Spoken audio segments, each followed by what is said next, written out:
रास्ते भी ज़िद्दी हैं, मंजिल भी ज़िद्दी है। देखते हैं कल क्या होगा, हौसले भी ज़िद्दी हैं। हेलो दोस्तों, मैं हूं आरती सिंह और आप सभी का स्वागत है आपके अपने यूट्यूब चैनल क्रिएटिव बाय आरती सिंह पर। जैसा कि आप सभी को पता है कि आज हमारा टीजीटी पीजीटी सीरीज़ का 92 पार्ट है। इससे पहले हमने 91 पार्ट कंप्लीट करा दिए। अगर आपने वह नहीं देखे हैं तो ज़रूर देख लें, वह भी बहुत ही ज़्यादा इम्पोर्टेंट है आपके एग्ज़ाम की दृष्टि से। आज का जो टॉपिक है वह हमारा सैयद हैदर रजा से संबंधित है और सैयद हैदर रजा से संबंधित जितने भी क्वेश्चन बनते हैं उन सभी को हमने इस वीडियो में इंक्लूड किया है। इसलिए वीडियो को लास्ट तक ज़रूर देखें, वीडियो स्किप ना करें, क्योंकि वीडियो बहुत ही ज़्यादा हेल्पफुल होने वाली है आपके एग्ज़ाम की दृष्टि से। वीडियो स्टार्ट करने से पहले बता दूं, जिन लोगों ने अभी तक चैनल को सब्सक्राइब नहीं किया है वह सब्सक्राइब कर लें ताकि आपको नोटिफिकेशन मिलता रहे और आपसे कोई वीडियो मिस ना हो। वीडियो स्टार्ट करते हैं बिना अपना टाइम वेस्ट किए हुए। अगर फ्रेंड्स हम सैयद हैदर रजा के जन्म की बात करें कि इनका जो जन्म हुआ था कब और कहाँ पर हुआ था, अगर फ्रेंड्स हम इनके समय की बात करें कि इनका जो जन्म हुआ था वो कब हुआ था, तो 1922 में हुआ था। अगर राज्य की बात करें तो मध्य प्रदेश में हुआ था। मध्य प्रदेश अगर ज़िले की बात करें तो मंडला ज़िले में हुआ था। गांव की बात करें तो बवरिया गांव की प्रॉपर स्थान की बात करें तो दमोह में हुआ था। आप ये चीज़ याद रखना, क्योंकि इनके बारे में डिटेल्स में पूछा जा सकता है, यानी कि किसी भी एग्जाम में, क्योंकि अगर इनके बारे में ये सब चीज़ें मैंने दी हैं तो कहीं ना कहीं पूछी गई होंगी, तो इसी वजह से तो आपको इन सभी चीज़ों को याद कर लेना कि इनका जो जन्म हुआ था सन 1922 में मध्य प्रदेश की मंडला जिले की बवरिया गाँव के प्रॉपर दमोही स्थान पर हुआ था। नेक्स्ट हमारा कि अगर फ्रेंड्स हम इनकी मृत्यु की बात करें कि इनका जो निधन हुआ था कब और कहाँ पर हुआ था, तो इनका जो मृत्यु हुई थी 23 जुलाई 2016 को नई दिल्ली में हुई थी। ये भी इंपॉर्टेंट क्वेश्चन रहेगा। नेक्स्ट हमारा कि ये प्रसिद्ध यानी किस कार्य के लिए प्रसिद्ध है, तो ये एक चित्रकार और हिंदी लेखन के लिए बहुत ही ज़्यादा प्रसिद्ध है। या फिर इनके बारे में एक क्वेश्चन इस तरीके से पूछा जा सकता है कि जो रजा थे वो चित्रकार के साथ साथ और क्या थे, तो वो एक हिंदी लेखककार भी थे। नेक्स्ट हमारा कि अगर पूरे नाम की बात करें, संपूर्ण नाम की, कि इनका जो पूरा नाम है तो वो क्या है, तो सैयद हैदर रजा है। ये भी इंपॉर्टेंट क्वेश्चन रहेगा। नेक्स्ट देख लेते हैं। नेक्स्ट हमारा कि अगर प्रिय चित्रकार की बात करें, यानी कि ये किस चित्रकार से प्रभावित थे या इनको जो किस चित्रकार किस पाश्चात्य कलाकार के चित्र पसंद थे, यानी उनसे प्रभावित थे, तो कौन थे? सेजा, वान गॉग, पॉल गोगवा, पिकासो, मातिस, शागाल, ब्रॉक। ये सभी जो कलाकार हैं ये इन सभी से बहुत ही ज़्यादा प्रभावित थे। कौन? सैयद हैदर रजा। नेक्स्ट देख लेते हैं। नेक्स्ट हमारा अगर फ्रेंड्स हम इनकी चित्रकला की बात करें कि इनकी जो चित्रकला थी, उन जिनके चित्रों में जो प्रभाव दिखाई देता है वो पाश्चात्य और भारतीय दोनों ही शैलियों का या दोनों ही वादों का प्रभाव दिखाई देता है। पश्चिमी और भारतीय इन दोनों का ही सम्मिलित रूप देखने को मिलता है। किसके चित्रों में? रजा के चित्रों में। नेक्स्ट हमारा कि अगर फ्रेंड्स हम इनके माध्यम की बात करें कि इन्होंने किस माध्यम में काम किया था, तो कौन था? जल एवं एक्रेलिक, यानी इन्होंने जल रंग में भी कार्य किया है, एक्रेलिक कलर में भी, परंतु सर्वाधिक जो किया है इन्होंने एक्रेलिक में, यानी कि इनका जो सबसे ज़्यादा जो प्रिय माध्यम रहा था तो वो कौन सा रहा था? एक्रेलिक। नेक्स्ट हमारा कि अगर फ्रेंड्स हम इनके पिता की बात करें कि इनके जो पिता थे वो कहाँ पर संबंधित थे, यानी किससे संबंधित थे, तो वह एक वन विभाग में शरवीर थे, सरवर जो होते हैं वो थे। नेक्स्ट हमारा कि इनकी अगर पत्नी की बात करें, इनका जो शादी जो हुई थी किससे हुई थी और कब हुई थी, तो इनकी पत्नी का जो नाम था वो था मोंगिला। अगर समय की बात करें तो 1959 में हुई थी। तो ये चीज़ याद रखना, ये वन नहीं है। नेक्स्ट हमारा कि ये एक कहाँ के रहने वाली थी, तो ये एक फ्रांसीसी महिला थी। ये भी चीज़ याद रखना कि जो मोगिला थी, जो रजा की पत्नी थी, वो कहाँ से संबंधित थी, तो वो एक फ्रांसीसी महिला थी। नेक्स्ट हमारा इनके पुरस्कार के बारे में जान लेते हैं कि इनको कौन कौन से पुरस्कार कब कब दिए गए थे, कि ये सभी इंपॉर्टेंट है, तो आप नोट डाउन कर लेना। कि अगर फ्रेंड्स हम पद्मश्री की बात करें, जो कि पद्म की सीरीज़ में तीसरे नंबर का है, लेकिन ओवरऑल भारत सरकार द्वारा दिए जाने पुरस्कारों की लिस्ट में ये चौथे नंबर का है। तो जो पद्मश्री पुरस्कार जो मिला था इनको कब मिला था? 1981 में मिला था, यानी कि 1981 में मिला था। नेक्स्ट है कि ललित कला अकादमी का जो सदस्य बनाया गया, जो फेलो बनाया गया था, कब बनाया गया था?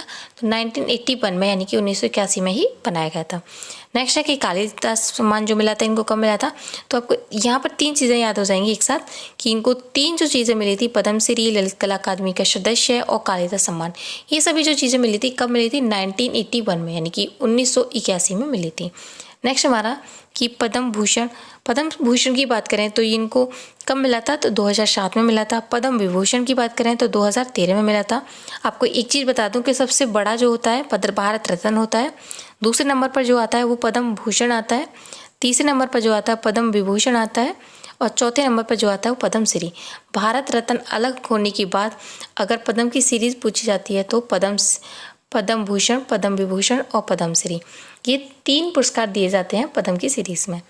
नेक्स्ट है कि इनको प्री द क्रिटिक्स अवार्ड जो मिला था कब मिला था, तो 1956 में मिला था, यानी कि 1956 में मिला था। ये भी इंपॉर्टेंट क्वेश्चन रहेगा। नेक्स्ट हमारा कि ये रजा फाउंडेशन के संस्थापक थे और इनका सबसे प्रसिद्ध चित्र जो था बिंदु या डॉट्स था। ये पूछा जा सकता है कि बंगाल शैली का वह कौन सा कलाकार है जो बिंदु यानी कि डॉट्स जो होते हैं उनके लिए प्रसिद्ध था, तो वो कौन थे, रजा थे, और यही रजा फाउंडेशन के संस्थापक भी रहे थे। इंपॉर्टेंट रहेगा, जैसे कि आपको नाम से ही विदित हो रहा है। नेक्स्ट देख लेते हैं। नेक्स्ट है हमारा कि अगर चित्रों की विशेषताओं की बात करें कि इनके चित्रों की जो विशेषता थी वो क्या थी, तो इनके चित्रों में प्राकृतिक, आध्यात्मिक, सौंदर्य, हास्य दिखाई देते हैं। यह अपने चित्रों में देवनागरी लिपि का भी प्रयोग करते थे, यानी कि इनकी प्रमुख जो विशेषता रही थी यह अपने चित्रों में प्रकृति, आध्यात्मिक, सौंदर्य की छवि दिखाई देती है। और नेक्स्ट है कि इनके हम यानी कि क्षेत्र की बात करें, इन्होंने अपने चित्रों में देवनागरी लिपि का बहुत ही ज़्यादा प्रयोग किया गया है। तो ये भी चीज़ याद रखना कि ये पूछा जा सकता है कि पैक ग्रुप के किस कलाकार के चित्रों में देवनागरी लिपि का प्रयोग किया गया है, तो वो कौन थे, रजा थे। नेक्स्ट देख लेते हैं। नेक्स्ट हमारा कि इनकी फ्रेंड्स हम आत्मकथा की बात करें कि इनकी जो आत्मकथा थी उसका क्या नाम था, तो इनकी आत्मकथा का नाम था आत्मा की ताप। ये किसके द्वारा बनाई गई थी, तो ये रजा के द्वारा बनाई गई थी। और इसका हिंदी में जो अनुवाद किया था वो किसके द्वारा किया गया था, तो मधु बी जोशी के द्वारा किया गया था। ये भी इंपॉर्टेंट रहेगा क्योंकि इनका 2 में लेखांकन किया गया था। नेक्स्ट हमारा कि अगर फ्रेंड्स हम इनकी स्टूडियो की बात करें कि इन्होंने जो अपना स्टूडियो बनाया था कहाँ पर बनाया था, तो इन्होंने अपना स्टूडियो पेरिस में बनाया था। नेक्स्ट देख लेते हैं। नेक्स्ट हमारा यहाँ तक जो चीज़ें बताई थी मैंने आपको, जो इंपॉर्टेंट होती हैं, जो मैं खुद से ऐड करती हूँ वो चीज़ें थी किसी भी कलाकार के बारे में। लेकिन अब जो स्टार्ट होने वाली हैं वो प्रवेश पेपर में कहीं ना कहीं एग्जाम में, किसी भी एग्जाम में पूछी गई हैं ड्राइंग से रिलेटिव, तो उनके बारे में जान लेते हैं। अगर फ्रेंड्स हम उनके जन्म की बात करें, जो कि मैं आपको ऊपर ही बता चुकी हूँ कि इनका जो जन्म हुआ था कब और कहाँ पर हुआ था, तो 1922 में हुआ था। और कहाँ पर हुआ था, मध्य प्रदेश राज्य के ज़िले मंडला के बावरिया गांव के दामुही नामक स्थान पर हुआ था। नेक्स्ट हमारा कि रजा की जो माता पिता थे उनका क्या नाम था, तो अगर फ्रेंड्स हम इनकी माता की बात करें तो तारिका बेगम था, और पिता की बात करें तो मो रिजवी था, सैयद मो रिजवी था, जो कि एक फॉरेस्ट अधिकारी थे, जो मैंने आपको ऊपर ही बताया कि ये वन विभाग के सर्वर थे। नेक्स्ट हमारा कि अगर फ्रेंड्स आपसे पूछा जाता है कि पैक कलाकार समूह का बिंदुवादी कलाकार कौन था, ये बहुत बार पूछा गया है, तो कौन थे, वो रजा थे। नेक्स्ट हमारा रजा ने शुरुआती यानी कि स्टार्टिंग की जो कला शिक्षा ली थी वो कहाँ से ली थी, तो इन्होंने नागपुर से ली थी, Nagpur college of art Maharashtra से ली थी।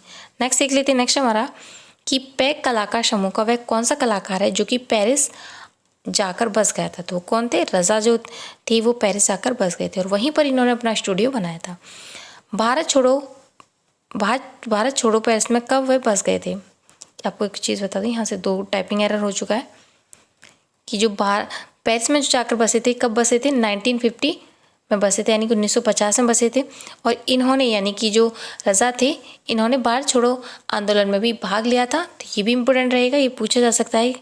नेक्स्ट देख लेते हैं। नेक्स्ट हमारा अगर फ्रेंड्स आपसे पूछा जाता है कि जो रजा थे वह चित्रकला अध्ययन के लिए मुंबई कब गए थे, तो ये जो मुंबई गए थे वो कब गए थे, ये 1942 में गए थे। जैसे कि आप सभी को पता है कि इनका जो जन्म स्थान है कहाँ पर है, मध्य प्रदेश में, लेकिन इन्होंने जो शिक्षा प्राप्त की थी वो कहाँ से की थी, जिस स्कूल से की थी। और कब गए थे वो, 1942 में, यानी कि 1942 में। नेक्स्ट हमारा कि बिंदुवादी चित्रकार रजा ने मुंबई आर्ट कॉलेज में कितने वर्षीय चित्रकला डिप्लोमा लिया था, तो कब लिया था, 5 वर्षीय लिया था। और समय की बात करें तो सन 1943 से 1947 के मध्य किया था। नेक्स्ट हमारा कि पैग यानी कि जो रजा थे वो पैक कला समूह में कब सम्मिलित हुए थे, यानी कब जुड़े थे, तो ये सन 1948 में जुड़े थे। नेक्स्ट हमारा कि सैयद हैदर रजा की जो ख्याति थी वो किस रूप में हुई थी, तो ये एक प्रसिद्ध दृश्य चित्रकार थे और साथ के साथ एक हिंदू लेखक भी थे, लेकिन सबसे ज़्यादा जो थे ये फेमस किसके लिए थे, दृश्य चित्रकार के लिए। नेक्स्ट हमारा कि भारत सरकार ने रजा को किस वर्ष पद्म विभूषण से सम्मानित किया था। तो पद्म विभूषण जो दिया था, जैसे कि मैंने आपको ऊपर ही बताया कि 2013 में सम्मानित किया गया था। नेक्स्ट हमारा कि रज़ा को फ्रांस की सरकार ने किस पुरस्कार से पुरस्कृत किया था।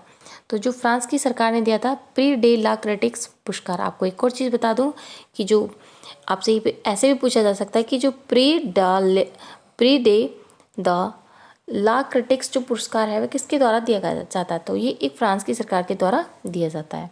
नेक्स्ट हमारा कि रज़ा को फ्रांस सरकार ने कब प्री डे ला क्रिटिक्स पुरस्कार से पुरस्कृत किया था। तो कब किया था? सन 1956 में किया था। मुझे पेंटिंग करना नहीं आता किस चित्रकार ने कहा था।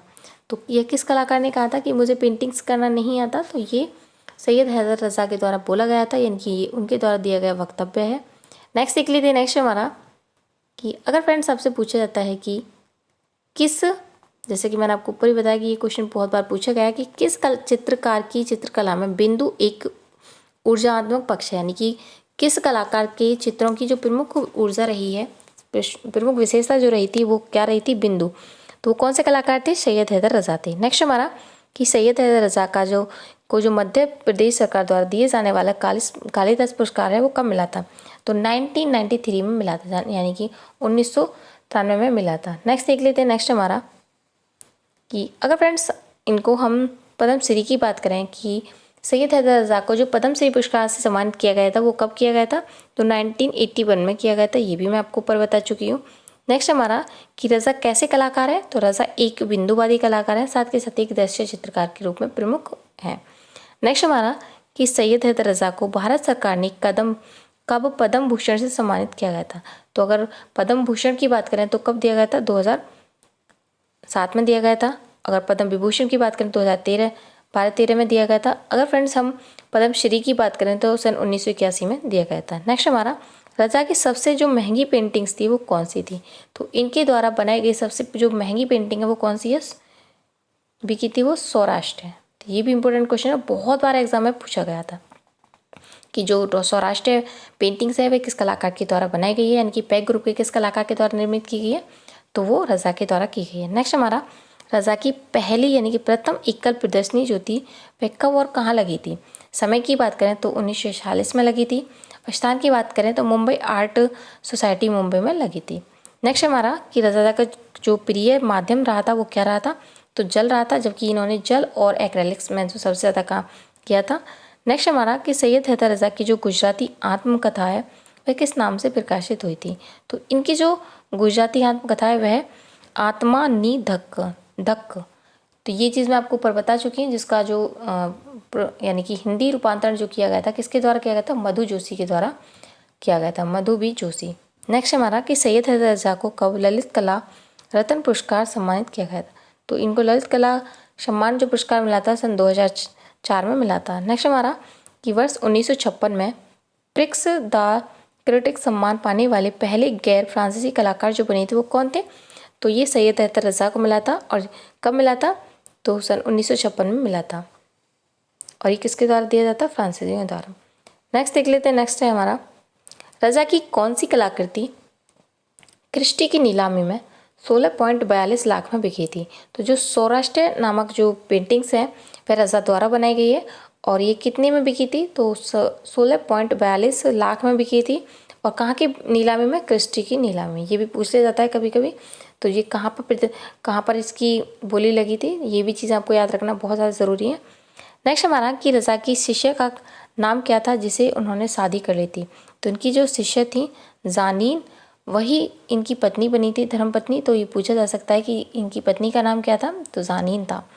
नेक्स्ट हमारा मोरजिला जो कि मूर्तिकार है, यानी कि जानीन यानी जिनको मोरजिला जो है वह एक क्या है? मूर्तिकार। प्रसिद्ध पूछा लिया जाता है। सैयद रज़ा का जो देहांत हुआ था यानी कि मृत्यु जो हुई थी कहाँ पर और कब हुई थी। तो इनकी जो मृत्यु हुई थी वो 2016 में हुई थी और स्थान की बात करें तो दिल्ली में हुई थी। अब इनके द्वारा जो बनाए गए जो प्रमुख चित्र हैं वो कौन कौन से हैं उनके बारे में जान लेते हैं। यानी कि चित्र श्रृंखला जो बनाई गई वो कौन कौन सी है। एक राजस्थान श्रृंखला है, बिंदु श्रृंखला है जो कि कैनवास पर एक्रेलिक रंग से बनाई गई हैं। यानी कि जो पहली बनाई गई है राजस्थान श्रृंखला वो तेल रंग से, एक्रेलिक रंग से, बिंदु श्रृंखला जो है तेल रंग से है। नेक्स्ट है इनके द्वारा बनाए गए चित्र कौन कौन से हैं, उन्हें आप नोट डाउन कर लेना, क्योंकि मैंने यहाँ पर जितने भी चित्र ऐड किए हैं वो सभी इंपॉर्टेंट हैं, अनसेलेक्टिव हैं। फर्स्ट हमारा सौराष्ट्र है। सौराष्ट्र जो सबसे महंगी पेंटिंग्स है, जो कि 16.42 में बिकी हुई है क्रिस्टी की नीलामी में। नेक्स्ट हमारा सिटी स्केप जो बनाया गया वो भी किसके द्वारा बनाया गया है, रज़ा के द्वारा। समय की बात करें सन 1946 में बनाया गया था। बिंदु जो बना है ये भी प्रसिद्ध है और इसी की वजह से ये बहुत ज़्यादा प्रसिद्ध हुए हैं और इसी के नाम से भी विशेषता दी गई है। तो बिंदु नामक जो चित्र बनाया इनके द्वारा वो कैनवास पर एक्रेलिक रंग में बनाया गया है। समय की बात करें तो 1981 में बनाया गया था, जब इनको ललित कला का फेलोज बनाया गया था, पद्म श्री दिया गया था और कालिदास पुरस्कार भी दिया गया था। नेक्स्ट हमारा संसार जो चित्र बनाया ये भी इनके द्वारा बनाया गया। अगर हम माध्यम की बात करें तो कैनवास पर एक्रेलिक रंग से, और समय की बात करें तो 1994 में।